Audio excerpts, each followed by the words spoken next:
देखिए, PM package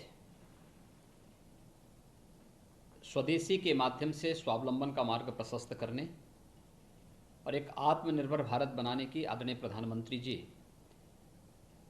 की भावनाओं के अनुरूप ही पीएम पैकेज के माध्यम से इन 4 जो माननीय वित्त मंत्री जी ने 4 अलग अलग दिन पैकेज घोषित किए हैं, ये सचमुच उन संकल्पों को पूरा करता है जो इस देश के गांव के लिए, गरीब के लिए, किसान के लिए, नागरिक के लिए और प्रत्येक नागरिक तक शासन की सुविधाओं को पहुंचाने, उनके स्वावलंबन और आत्मनिर्भर का मार्ग प्रशस्त करता है। आज जो चौथे संस्करण में पीएम पैकेज का जो चौथा संस्करण माननीय वित्त मंत्री जी ने घोषित किया है, इसमें जो सबसे बड़ी बात है कि राज्य जिस बात की मांग कर रहे थे कि एफआरबीएम की सीमा को 3 से 5% किया जाए, आज इस मांग को भारत सरकार ने 1 वर्ष के लिए अपनी सहमति दी है। इससे राज्यों को अपने आवश्यकताओं की पूर्ति के लिए लोन लेने की एक सुविधा मिल जाएगी और 3 से 5% की सीमा बहुत अच्छी सीमा है। मुझे विश्वास है कि सभी राज्य, कमोबेश सभी राज्य इसकी मांग करते रहे थे। मैं इसके लिए आदरणीय प्रधानमंत्री जी का हृदय से आभार व्यक्त करता हूं और माननीय वित्त मंत्री जी को धन्यवाद देता हूं इस घोषणा के लिए। आज के उसमें कुछ सेक्टर पर विशेष फोकस किया है माननीय वित्त मंत्री जी ने, खासतौर पर रोजगार को लेकर के, इसमें गरीब कल्याण को लेकर के,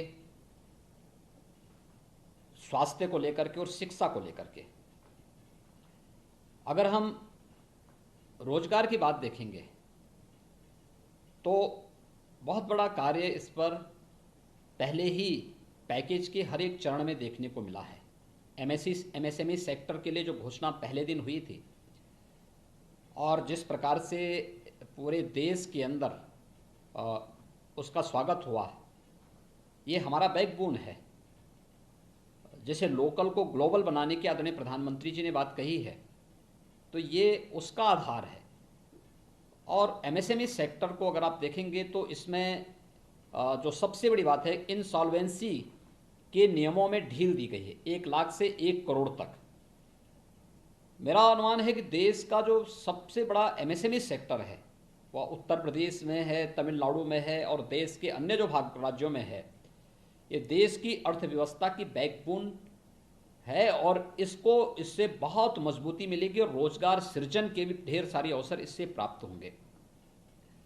दूसरा, प्रवासी श्रमिकों की सकुशल और सुरक्षित वापसी के लिए भारत सरकार ने श्रमिक एक्सप्रेस लगाए हैं।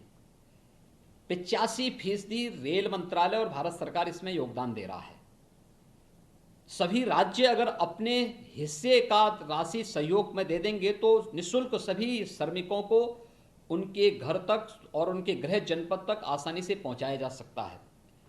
उत्तर प्रदेश में अब तक 475 से अधिक श्रमिक एक्सप्रेस गाड़ियां यहां आई हैं उत्तर प्रदेश में, जिसमें 6 लाख से अधिक प्रवासी श्रमिकों को अकेले हम उत्तर प्रदेश में इन जो श्रमिक एक्सप्रेस लगी हैं इनके माध्यम से सुरक्षित उनके गृह जनपद तक क्वारंटाइन सेंटर में पहुंचाने की व्यवस्था इसके माध्यम से किए हैं। लेकिन इन प्रवासी श्रमिकों के बारे में भी जो व्यापक कार्य योजना घोषित हुई है, एक पहले पैकेज में प्रधानमंत्री गरीब कल्याण पैकेज में प्रधानमंत्री जी ने 1,70,000 करोड़ रुपए की जो घोषणा की थी, इसमें हर एक यानी देश के 80 करोड़ लोगों को फ्री में राशन देने की व्यवस्था। और मुझे प्रसन्नता है कि उत्तर प्रदेश में हम लोगों ने अब तक 18 करोड़ लोगों को हर बार यानी तीसरी बार हम फ्री में राशन उपलब्ध करवा चुके हैं। और ये फ्री में राशन प्रदेश के अंदर हर एक व्यक्ति को उपलब्ध हो चुका है। कोई व्यक्ति ये नहीं कह सकता कि हमें राशन नहीं मिल रहा है। इसके अलावा प्रदेश के अंदर रोजगार सृजन की दृष्टि से भी जो कार्य प्रारंभ हुए हैं, इसमें एमएसएमई सेक्टर में बहुत बड़ा कार्य हुआ है। यहाँ पे जो उद्योग बंद थे उनको प्रारंभ करके उसमें कार्य प्रारंभ हुआ है, उसके माध्यम से बहुत सारे लोगों को रोजगार यहाँ उपलब्ध हुआ है। मनरेगा में आज के दिन पर उत्तर प्रदेश में प्रतिदिन 30 लाख लोगों को रोजगार प्राप्त हो रहा है और मनरेगा के माध्यम से ही 300 करोड़ रोजगार सृजित करने का जो लक्ष्य रखा गया है, 40,000 करोड़ रुपए की व्यवस्था केवल इसी के लिए की गई है और इसके माध्यम से मानसून के दौरान भी सभी लोगों को काम मिल सके, इसका भी प्रावधान किया गया है। प्रवासी श्रमिकों के लिए भी कुछ सहयोग देने के लिए भी इसमें व्यवस्था की गई है। ये रोजगार सृजन के जो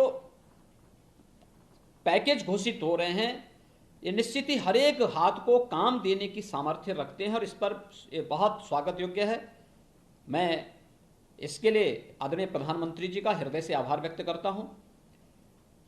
स्वास्थ्य के सेक्टर में भी आज आप देखेंगे, उत्तर प्रदेश को ही अगर हम लोग लें तो जब कोरोना का पहला पॉजिटिव केस आया था तब उत्तर प्रदेश में हमारे पास तब न पीपीई किट यहाँ पे बनती थी, ना NT95 मास्क की व्यवस्था थी, ना सैनिटाइजर की व्यवस्था हमारे पास थी।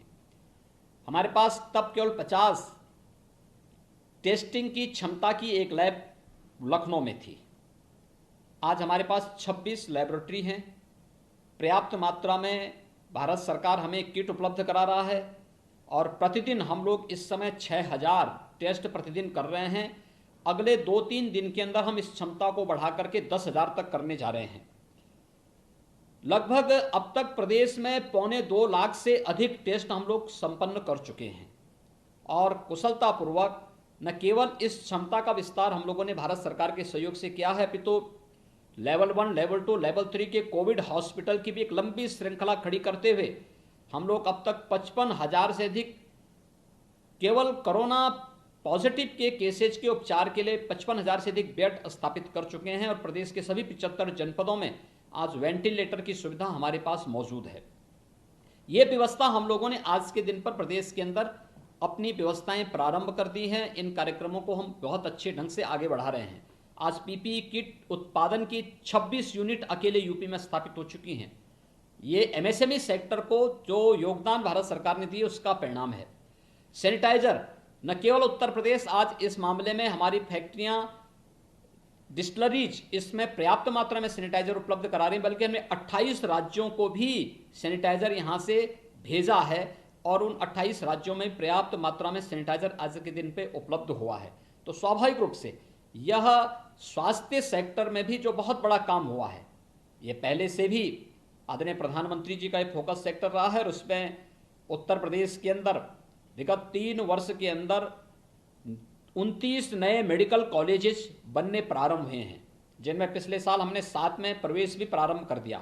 2 नए एम्स प्रारंभ हुए हैं, एक गोरखपुर और रायबरेली, दोनों में हम लोगों ने ओपीडी के साथ साथ वहां पर हम लोगों ने पाठ्यक्रम भी पिछले वर्ष से प्रारंभ कर लिया है। शेष अन्य स्थानों पर भी तेजी के साथ मेडिकल कॉलेजेस बन रहे हैं और इस कोरोना संकट के समय इन मेडिकल कॉलेजेस को के द्वारा स्वास्थ्य सेवाओं की बेहतरी में बहुत बड़ा योगदान दिया गया। इन्हीं के माध्यम से हम लोगों ने सरकारी और प्राइवेट दोनों क्षेत्र की मेडिकल कॉलेजेस और पहले से हमारे पास जो स्वास्थ्य के केंद्र थे, इनकी मदद से हम लोगों ने कोरोना संकट के दौरान हम बेहतर उपचार प्रदेश की जनता को उपलब्ध कराने में मदद कर पा रहे हैं। प्रदेश के अंदर इसके साथ साथ शिक्षा के बारे में जो फोकस किया गया है कि ऑनलाइन शिक्षा के बारे में 12 प्रकार के शिक्षा से जुड़े हुए चैनल को प्रारंभ करने, देश के 100 विश्वविद्यालयों को केंद्र में रख करके इस पाठ्यक्रम को आगे बढ़ाने की कार्रवाई को मैं आभारी हूं कि जब लॉकडाउन चल रहा है, लॉकडाउन के दौरान स्कूल कॉलेजेस बंद चल रहे हैं, उस दौरान उन बच्चों के लिए भी बेहतर शिक्षा के लिए ऑनलाइन शिक्षा का एक नया प्लेटफॉर्म भारत सरकार ने उपलब्ध कराया है। उत्तर प्रदेश ने उसका अनुसरण किया है। तेजी के साथ हमारे यहाँ पे उच्च शिक्षा में, प्राविधिक शिक्षा में, व्यावसायिक शिक्षा में, माध्यमिक और बेसिक शिक्षा में भी हमने इस कार्यक्रम को अपनाया है और ये हम लोग पूरी तरह आज के दिन पे तैयार हैं कि ऑनलाइन शिक्षा की व्यवस्था भी हम लोग अब अपने प्रदेश के बच्चों को भी उपलब्ध करा पाएंगे। मैं इन सभी घोषणाओं के लिए आदरणीय प्रधानमंत्री जी का आभार व्यक्त करता हूं, माननीय वित्त मंत्री जी को हृदय से धन्यवाद देता हूं कि जो ये आर्थिक पैकेज 20 लाख करोड़ का देश के स्वावलंबन और देश को आत्मनिर्भरता की ओर अग्रसर करने के समय यहाँ पर घोषित हुआ है और इसको तेजी के साथ क्रियान्वयन प्रारंभ हुआ है। ये निश्चित ही भारत को दुनिया की एक महाशक्ति के रूप में उभारने में तो मदद करेगा ही, साथ ही साथ कोरोना के खिलाफ देश की लड़ाई को मजबूती के साथ 135 करोड़ लोगों के साथ मिलकर के हम जीतने में सफल होंगे। मैं इस बेहतरीन पैकेज के लिए प्रधानमंत्री मोदी जी का और वित्त मंत्री श्रीमती निर्मला सीतारमण जी का हृदय से आभार व्यक्त करता हूं।